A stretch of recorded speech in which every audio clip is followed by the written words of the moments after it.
مجاہدین ہیں، میں نے ان کے پاس دورہ تفسیر پڑھا، کئی مرتبہ پڑھا، وہاں پر امین صفدر کاروی کے ساتھ میں نے وہاں پر مناظرے بھی پڑھے، وہاں پر مولانا کے سامنے تفسیر پڑھ رہے تھے، مولانا نے ایک عجیب بات کہی جس کا آج تک مجھے حل نہیں ملا۔ مولانا سے کسی شاگرد نے پوچھا، مفتی زروری صاحب یہ بات آپ بتلائیں کہ یہ تقریر جو ہے 4 ائمہ کی، یہ قرآن سے ثابت ہے؟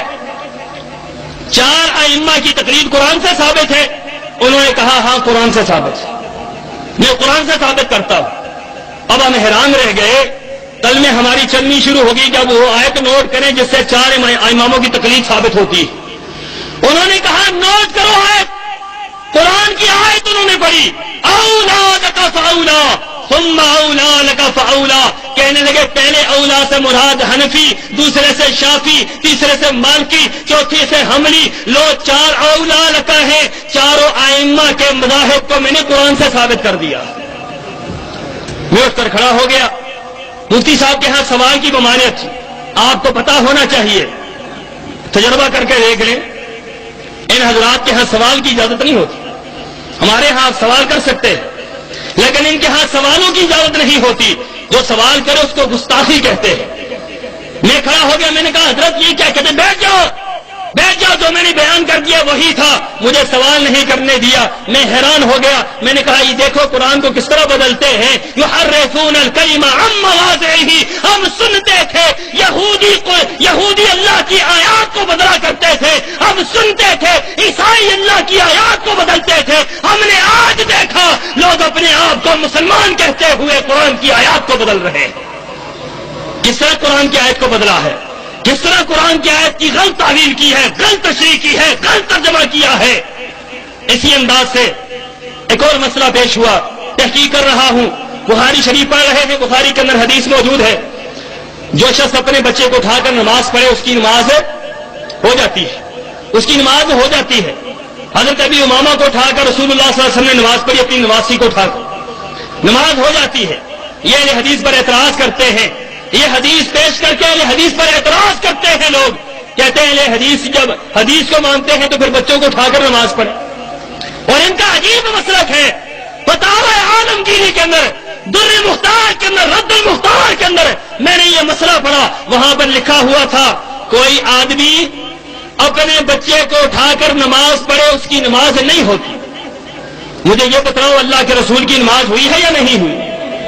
نبی پاک بچہ اٹھا کر نماز پڑھ رہے ہیں، یہ کہتے ہیں نماز نہیں ہوتی۔ اور اس سے بڑھ کر ایک اور عجیب مسئلہ یہ، ویسے فقہ عجوبوں سے بھری پڑی ہے، میں اس میدان کو نہیں کھولنا چاہتا، میں صرف وہ واقعات سامنے رکھنا چاہتا ہوں جو مجھے پیش آئے ہیں۔ وہاں پر یہ مسئلہ ہم نے پڑھا، در مختار کے اندر یہ مسئلہ پڑھا کہ کوئی شخص اگر کتے کے بچے کو اٹھا کر نماز پڑھو تو اس کی نماز ہو جاتی ہے۔ حیرانگی کی بات، اپنے بچے کو اٹھا کر پڑھو نماز نہیں ہوتی، کتے کے بچے کو اٹھا کر پڑھو نماز ہو جاتی ہے۔ عجیب محبت ہے کتوں سے، عجیب محبت ہے، اور ساتھ باقاعدہ آداب لکھے ہیں، آداب، علماء موجود ہیں، پوچھیں ان سے کہ باقاعدہ کتے کو اٹھانے کے آداب لکھے ہیں۔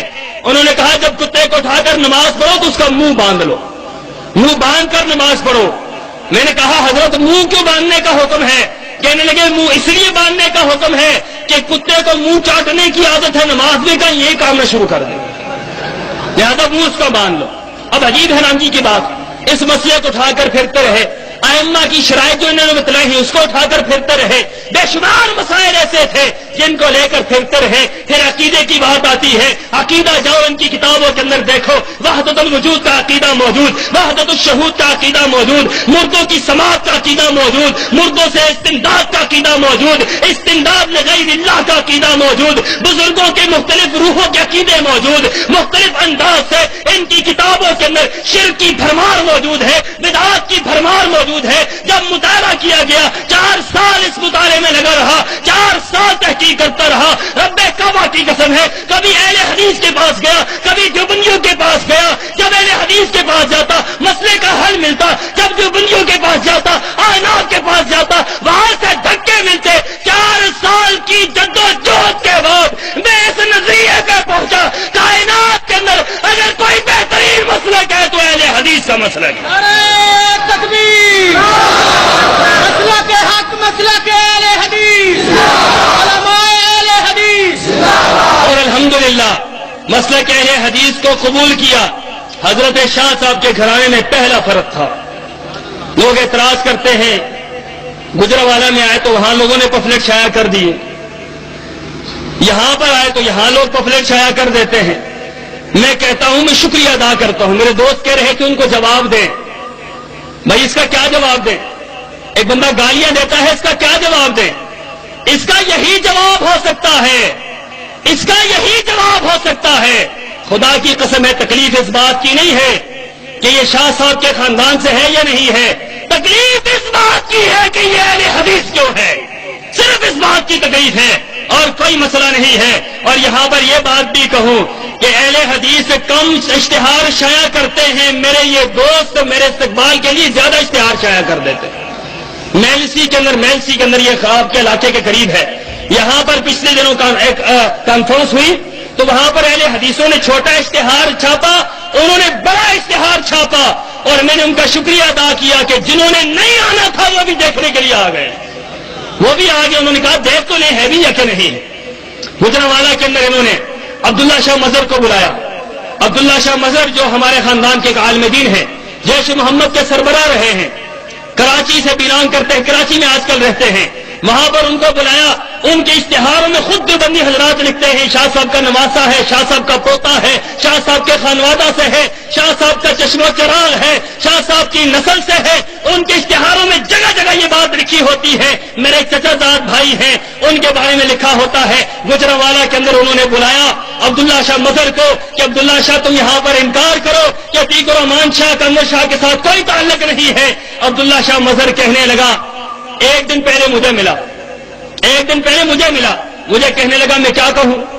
میں نے کہا جو مرضی ہے کہہ دو۔ کہنے لگا مجھے دیوبندیوں نے کہا ہے کہ انکار کرو۔ میں نے کہا جاؤ انکار کر دو، میں تمہیں کذاب مشہور کر دوں گا پورے خاندان کے اندر کہ تم جھوٹے ہو۔ لیکن اس نے کیا کیا؟ اس نے گجرانوالہ کے اندر جا کر اقرار کیا۔ اس نے کہا وہ بھی شاہ صاحب کے خاندان سے ہے، میں بھی شاہ صاحب کے خاندان سے ہوں۔ لیکن اس نے ساتھ دیوبندیوں کو ٹالنے کے لیے بات کہہ دی۔ کہنے لگا کیا ہوا؟ وہ اہل حدیث ہو گیا۔ ان قارون کان من قوم موسیٰ فبغى علیہ،